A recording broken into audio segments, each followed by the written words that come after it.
Welcome, Sol y Luna Inspiration, the Aries New Moon Solar Eclipse, Wednesday, April 19th, 2023 at 9:12 p.m. We're talking about mutual reception. Yo, it's been a while. I've been hanging out in Montreal, in Quebec for the last 3 weeks, which explains why we haven't been doing videos. But we're back with my friend Dayana. Hello. And we're going to be exploring this interesting Aries new moon. That's our second Aries new moon of the spring. And so we're going to pick a card. Pick any card, just a card. Okay. And go ahead. That's card for the Aries new moon. Wow. Oh, the Queen of Wands. Nice. Nice. Want to do a shout out to our friend Jessa, who's been following our channel religiously out here in Duncan, and also to a new subscriber, Hussam in Montreal, who helped me out in the Montreal airport to get out of a bind. So thank you so much for supporting us. We're up to 553 subscribers. That's exciting. And our last lunar video, that was the Libra full moon, right? Libra full moon, we got over 500 views. So wow, it's growing, it's growing, it's growing. The Queen of Wands is doing her thing. So what do you think about this? How you been doing? I've been good. Lots of shifting, lots of changes, and lots of slowly unfolding with spring. I actually heard a friend say, and I really loved this. She felt like it was a bit like a yo-yo this spring here in the West Coast, where one moment it feels like it's spring, and then suddenly you're wanting to hunker down and go internal again. And the next moment you want to plant seeds and get gardening. And so I'm doing a bit of that waving in and out, but yeah. It does feel quite ebb and flowy, huh? And I think that there's something going on with we're just getting used to that.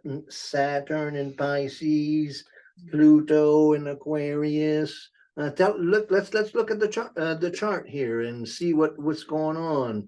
Yeah, we have exciting stuff coming up here. Mm-hmm. Big week right now. Well, usually, yes, this is a little bit, so this is, so here's our, so what is a mutual reception? Aha. We have two mutual receptions. Well, the moon and Mars are in mutual reception. So this is a new moon. Everything, we have Sun, Moon, Jupiter, Chiron in Aries. That's been going on for a while. And then we have Mars in Cancer. So then Sun, Moon, Jupiter, and Chiron are ruled by Mars in Cancer. That Mars in Cancer is ruled by the moon. So then the moon and Mars are mutually in mutual reception, and they're ruling this new moon. So what is your understanding of mutual reception? Mutual reception to me is like if we have like the stage of a sign, it's the planet that kind of is the right hand man of that stage, or that how do I say this? The planet that shows action or is the most supportive to that sign. And so when there's mutual reception, usually they learn to find harmony or co-pilot, is what I'd see. Co-pilot. Basically, what it means is one is in the house of the other. It's like you're calling your friend, and your friend is in your house, and then you're in his house visiting. And so you're calling each other. So you're in each other's house. So and so is saying, well, you should go over there. That's where the bar is, or whatever, so you're in mutual reception, both planets. So one of the most important things as a beginning astrologers is to learn which sign are ruled by each planet. That's really basic astrology. So let's do that really quick. Okay, this is the very easy way to tell. Moon Cancer, Leo the sun. Only one sign is ruled by the moon. That's Cancer. That's easy. Only one sign ruled by the sun. That's Leo. They're the center of the zodiac, Cancer and Leo. Both sides, one on each side. Virgo, Gemini, that's Mercury. Then the next, Taurus, Libra, Venus. The next, Scorpio, Aries, Mars. Next, Jupiter, Sagittarius, Pisces. Next, Capricorn, Aquarius, ruled by Saturn. That's as ancient as time. Fellow named Ptolemy in the 3rd century after Christ left, came up with this table of essential dignities, and we still go by that. And so that's how we distinguish. So Mars is in Cancer, ruled by the moon, and the moon and the sun in Aries, ruled by Mars. Mutual reception. That makes those planets that they get along really well. And you can look in your chart. If you have mutual receptions of between two planets, those two planets are partners in your chart. Now we have also a mutual reception between Mercury and Venus in the chart. And so let's look at that.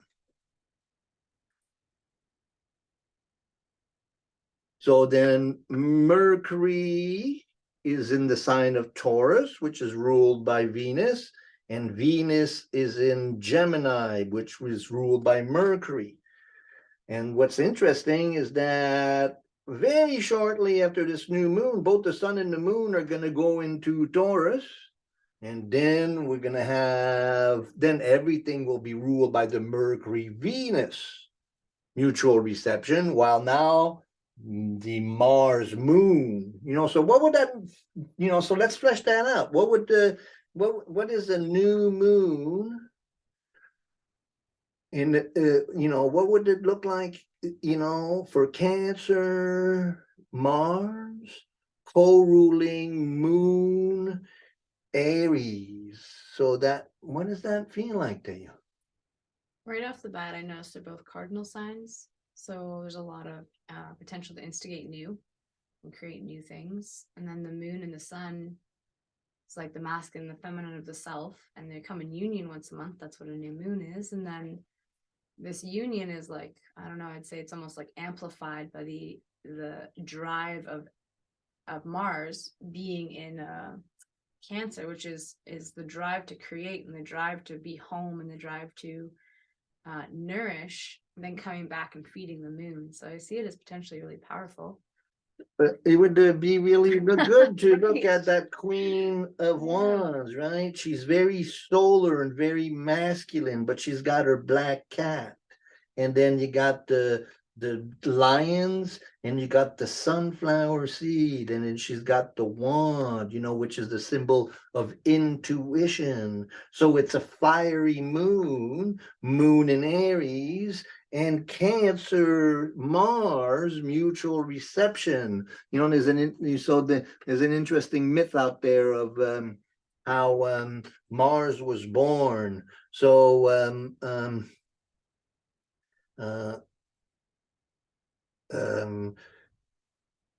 Venus was born out of the castration of Zeus castrated Kronos, Saturn, and the genitals falling into the water gave birth to Venus. So Venus was born out of Zeus, Jupiter, and Hera is really jealous of that. What did you do? You just fathered someone without my approval. This is not right. And she got so mad, Mars popped out of her head. And so Mars, there's something very feminine about Mars. Mars in Scorpio is very feminine. And so the aggression of Mars in Cancer, and the Aries new moon, so it's very it's a fiery energy, but it's Force a to be very reckoned with. a force to be reckoned with, and I think the perfect card Yeah. for that moon. Now we fleshed out that one. So what is a Gemini Taurus? Mutual reception between Mercury and Venus, and that those energy will shift, become more important when the sun and the moon go into Taurus, which is shortly after the full moon, a new Hours. moon, sorry, Hours later. hours later. Yeah. So Mercury in Taurus, Venus in Gemini. What does that flesh that out? When I think of Mercury and Taurus, I think of like our ability to communicate and connect both worlds in a very like grounded, practical, value-based way. And liking to take things step by step, and maybe not like Mercury and Aries would be like, I think of the thing and I do the thing instantly, versus Mercury and Taurus would be like, I need to plant this row and I need to do one at a time. Well, Mercury Taurus is very deliberate, and what's important to keep track also is that Mercury's in conjunction, almost conjunction with Uranus, so it's a very brilliant intellectual, but it's in slow Taurus. And then we have Venus in Gemini, and so Venus in Gemini is very communicative about what's pleasing to her, right? So then there's a very poetic, to me, it seems like this would be very embodied, poetic, communication, good time to write poetry with Mercury in conjunction with Uranus. Very, very interesting concepts. Mercury, Uranus is a signature of genius usually in a chart. However, they connect Mercury and Uranus, you can usually see uncommon intellectual abilities. And so with the Venus in Gemini, it seems like and then once the sun and the moon come in there, supports the Mercury quite a bit, I'd say. Oh, Mercury, Uranus are really good friends in terms of, the personal mind versus the universal mind. And so that's a signature that you get to see often with individuals who have great gifts in expressing themselves, and also the ability to understand complex subject matters, scientific subject matters, Mercury and Uranus. And so then that kind of gives you a feel for what's going on. I think another thing we were fleshing out, that Mars Moon mutual reception. Well, the fact that Jupiter and Chiron, and that Jupiter's in conjunction and all of that's ruled by Mars, I think there's a lot of like get up and go kind of energy, in service to the feminine, so then again that Queen of Wands, and then that poetic and that's not all that's going on in this moon, is there? You pointed out something else. I think this is gonna be neat. I feel like it could be a very big energy shift from the peak of the full new moon into the sun moving into Aries, but it's the beginning of a whole cycle here, because we're about to see this for the rest of the year now, where there'll be a new moon and then suddenly it'll shift. The sun will go into the next sign, but we'll get into that a little later. We talked about that on the video we did with Regina. That was really fun, and we'll put a link to that video at the end. The sun moon Jupiter conjunctions make a square to Pluto, like to the degree, pretty much, which so is quite powerful. So we have all of this excitement, poetic, Martian, Jupiterian, Chiron, the wise teacher healer, the going for the quest, so it's very inspirational kind of energy. And then we got Pluto. Whoa, this is reality. I just went back to Quebec, visit my family and spent 3 weeks there, and the reality of our times, like, whoa. I was born in Quebec in the late 50s, grew up in the 60s and 70s, and creatively and revolutionary, Quebec was like, wow, you know, and it was kind of a really rich ground for evolution, and now it's gone so materialistic and it's grown so fast, and it's kind of like scary to see, you know. And so just being back east just reminded me of how much work we have to do to turn the tide of materialism into some kind of positive transformational energy, you know. So we're going to talk about that more. We're planning a video on that, on the Saturn in Pisces, Pluto in Aquarius, you know, kind of a touch up on what the videos that we've done. But yeah, that Pluto really, so you've been facing that a lot in your work, huh? The Pluto flavor to it all, huh? Yeah, things are serious out there. The world is, we're going through massive change, and I think Pluto I associate a lot with like death and fate. And I think a lot of people are having sudden fate callings or shifts of their life path, which is powerful. And sometimes it's not always what you think or what you thought or dreamed or want, and it's just what the deck that's handed to you to work with. So I'm seeing a lot of that happen.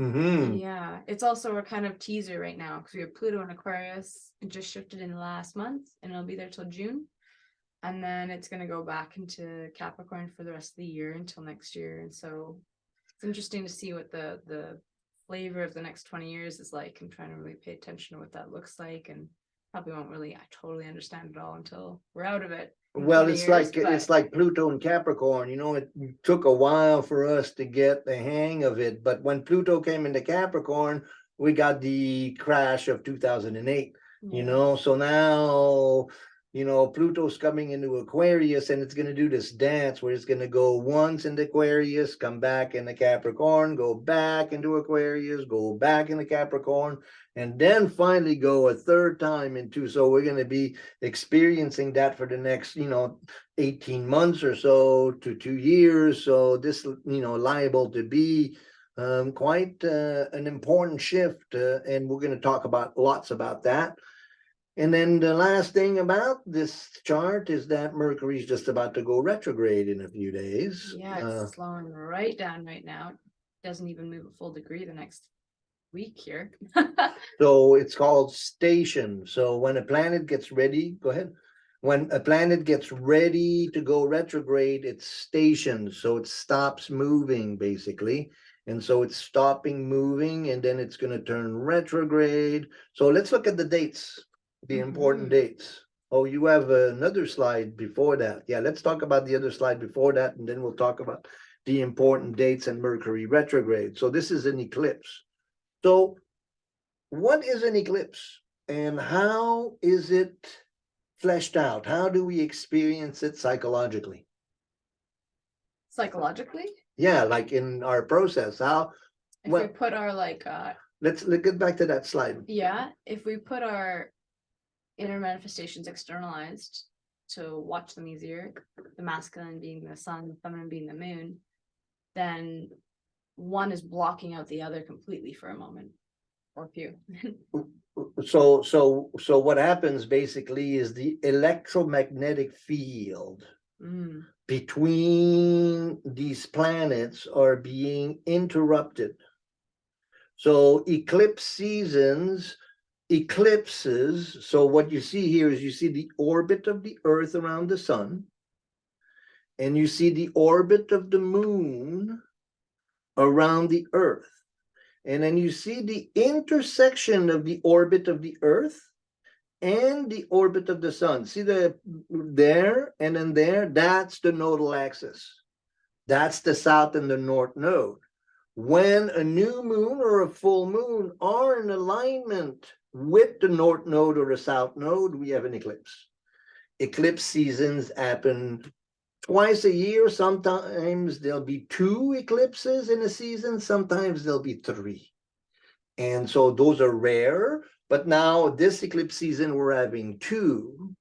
And they're very important parts of the planetary cycle So then psychologically and spiritually, they have a very important significance.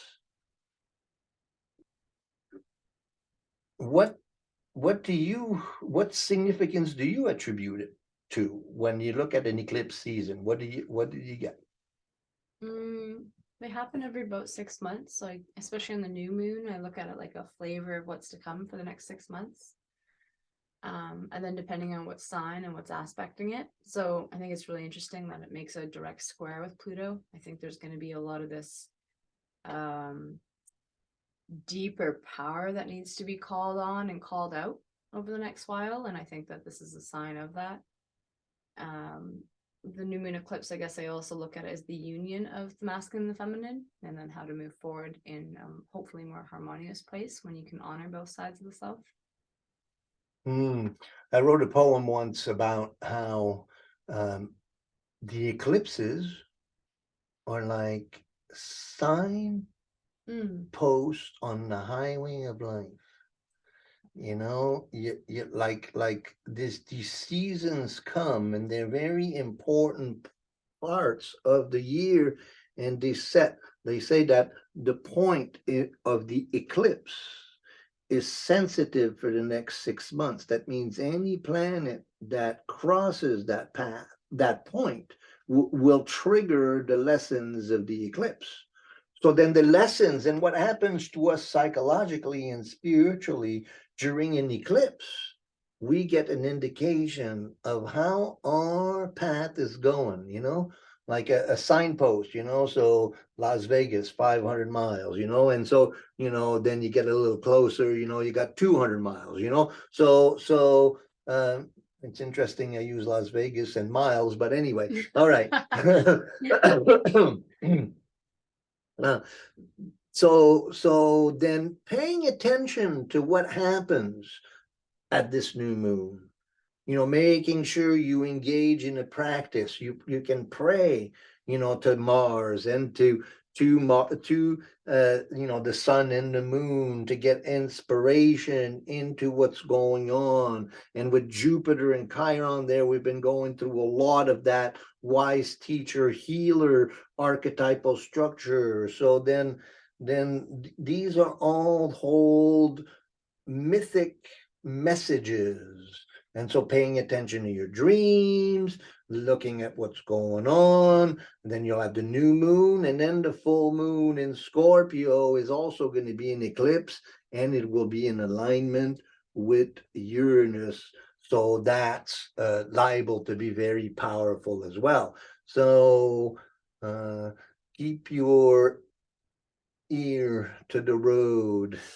Things, there are going to be indications, insight into, and then we can ask the Queen of Wands to give us some insight into what these next 6 months hold for us. Okay. That's good. And then we have that Mercury retrograde. Oh my God, we're going to do a video on that. And so Mercury retrograde has a bad press, but really Mercury retrograde is a really good thing. So then on Wednesday, April 19th, we have the Aries new moon eclipse. And then on the 20th, sun, moon move into Taurus. And on the 22nd, Mercury turns retrograde. And then there's the conjunction of Mercury and the sun on the 2nd, Scorpio full moon on the 5th, and May 15th. Well, we're already a month from now, then the cycle will be over of Mercury. We'll do a full video on that just to flesh it out for you. But these are the, so we have an eclipse and a Mercury retrograde. Seems like we started the year in a kind of a very interesting ebb and flow, spring. Well, it's nice, here on the island, Vancouver Island, we have the cherry blossoms out, and it's so beautiful. And so we're starting to get budding, and the grass is green again. Back in Quebec, it was not that, it was still a very, very early spring. So it's nice to see that. But yeah, this is a very good time to go introvert a little bit and to meditate and to take advantage of Mercury, the trickster, going retrograde, and the eclipse season. The eclipse, both eclipses are going to be right around Mercury, and your Mercury being in a mutual reception with Venus, and so that that's a lot right there, isn't it? It is a lot. It's exciting too, though. I feel like there's been looking at this chart for a while, and I feel like there's a lot of new beginnings, and the potential for new beginnings coming this week. And it's neat to always see that shift of Aries to Taurus, and to begin this new wave of a new moon happening in a sign and then coming into the full moon after in the next sign is going to be I think it's going to be a bit of a different flavor game as far as the energetics go. And I think in this instance, Aries to Taurus, it's going to look like, usually Aries is self-initiation and self-focus, but then also that drive of starting new things and a lot of creative potential. And then Taurus is the values and the, okay, well, how will I do this new idea and how am I going to manifest that? And so this new kind of flow of one sign to the next and the flip that we're going to keep seeing throughout the next year is, I'm excited to see it unfold. And then it's interesting, because we're basically rehashing what we said in the first Aries new moon, but that first Aries new moon was right at the beginning of the astrology year. And now we kind of get to reaffirm those realizations we had with the first new moon in Aries. And so then 2 new moons in Aries to begin the year, we really get to articulate our intention really clearly, and that's fascinating. And I think that part of it is to get our heads wrapped around that Saturn and Pisces and that Pluto in Aquarius, and this need for meaning in our lives, finding our place in the puzzle. Finding our place in the puzzle. Now, you had a beautiful slide that you did the last time we did it, so let's do it again. Sure. I guess before we quickly jump into that, I just wanted to share, I don't know if you feel like talking about it, we could talk about it next video, but we were reflecting on this chart before we did the video, and you're mentioning this dynamic between the collective and the self, and how there's a lot going on in the collective, but then how the work right now seems to be really showing up for the self and each other's selves too. Well, I call that a door that opens a question that opens a door to a hallway with many other doors. So that's a question, yes, but in confronting in my trip, going to back east and flying across the country and seeing the difference between what is really basically two different world within the same country, in the Western provinces, the collective is not as developed, but the individual is stronger. Back east, you have a very developed collective, but the individual are much more subjected to that collective, so they're much more what Jung calls mass man, the same values, they're like, whereas on the West Coast, the individual is much more developed and much more individualistic, whereas on the East Coast, everybody conforms to a model. It's like, wow, the amount of big houses and swimming pools that I saw, in my 3 weeks there. It's like, what, is that what he who dies with the most toys wins? And everybody's completely absorbed in that paradigm, And so, where have the hippies gone? Well, they all moved back west, And so it's interesting to see so then collectively, you know, we've been through a disaster, but we go through one disaster after the other for the last, you know, number of, well, it seems to be the nature of life that you know, and Jung talked about, you know, and we have a history of tremendous collective crisis, World War II, the 60s, you know, the 80s, and the Cold War, and you know, the confronting of nuclear war, and then 2001, and then 2008, an economic crash, and then now we had COVID, and now we seem to be completely enthusiastic into this fever, this materialistic fever, where we accuse our enemy of what we are doing ourselves. Jung called that an enantodromia, that secretly we become that which we hate, so that it's very difficult to understand who's the bad guy and who's the good guy. All we know is they're completely bent on destroying each other and the planet in the process. So here we are again, back into the mid 80s, or back into you know, 1938 again. You know, it's like, what? You know, have we not learned? So that's the collective. That's that Pluto reality. Pluto come into Aquarius, you know. Pluto came into Aquarius at the beginning of the during the American Revolution and the French Revolution. That's the last time Pluto was in Aquarius, you know. So there's a lot of collective tension. Now, how do I do that? How do I deal with that as an individual?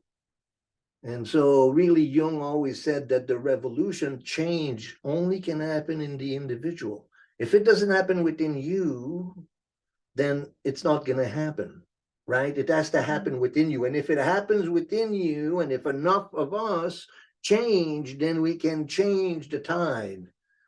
But first, you got to do it yourself. And so then the individual, there's tremendous hope and optimism in the individual, but in the collective, it looks like we're about to walk into the same mistakes we keep making over and over again in this crazy scientific materialism, and this bad habit that we have of projecting our shadow on our enemy, so that we avoid facing our own shadow. Thanks. Did that answer your question? Sure did. Whoa. Well, coming back to the self and taking care of these bodies, these little coming back to our bodies, this little piece of earth that we get to care for this life, that cares for us and constantly is healing and regenerating all the time. We're in Aries season, wrapping up the Aries season. It rules the head and the face and our central nervous system. And Cali-Phos is the tissue salt that it governs it. Cali-Phos is found in the highest concentrations in our brain and in our central nervous system. It's called a nerve nutrient for this reason. And it's especially helpful if you're finding that there is pain or imbalance in that. So that could be headaches, that could be backaches, like sciatica, any neurologic pain that's nervous system based. And then deficiencies of it can look like things like serious fatigue, overexerting yourself and then being exhausted after. So if you've had a really busy Aries season and you're feeling these things, this could be a little helper to help you through. There's also herbs that come along in Aries season that are here to help us. Hops, garlic, nettle, blessed thistle, and cayenne. These are all herbs that really help balance and clear the way for the new. And I think my favorite this time of year is nettle, partly because I live here and I'm blessed with getting to find it all the time. And as you'll see in a sec, it's also one of Martin's favorites. And then just as an action invitation, if you're finding that you don't always know how to bring in this new energy, or things are building up extra energy within this body and self, things that can help is like a new haircut. Really, it's that head again, the face, and just allowing the new to come in. Going for a scalp treatment or a head massage, or starting a new creative project can help. Just a few ways to help integrate these energies right now. And voila. Time to harvest your nettle. And that's really, really important as we move into this really intense year to be really well. I had anemia about 5 or 6 years ago, and I realized then how important iron. Been a vegetarian for 47 years myself, and so every year now I go on wild hunts of nettle, and I jar it all up, and I eat nettle all year long to keep my iron strong. So nettle it up, friends. Thanks for joining us. I'm Go gonna ahead. add on that nettle Sure. factor because I've been doing a lot of studies around iron. I'm a nutritionist, if you don't know. And one of the things I was talking to a colleague about is how those who have iron toxicity, or not enough iron, I mean, depletion, tend to also have a burdened liver. And it's hard for us to absorb iron from our food if our liver or our gut is burdened. And one of the best things about nettle is that it helps to clean our liver and clean our blood while we get the iron. So it's probably, arguably, depending on the person, even a better form of iron than a lot of supplements or meat. We have a question for you out there, because I know there's some herbalists listening to us. Yeah. What planet would you attribute to nettle? What planet? Uh-huh. I would say Mars. I would say Mars too, because of the Yeah, iron, right? yeah. Mars being iron. So yeah, That man. sting and that Feed bite. your Mars, feed your Mars. Yeah. We're gonna need that Mars and energy, Cancer. and so that's we have the Queen of Wands. We have a mutual reception between the Moon and Mars, and we have a mutual reception between Mercury and Venus. And this was a mutual reception between you guys and us. Thanks for supporting this channel. Please keep it coming. No, we'll keep it coming, and we'll see you next time. Whoop, whoop, whoop. Bye for now.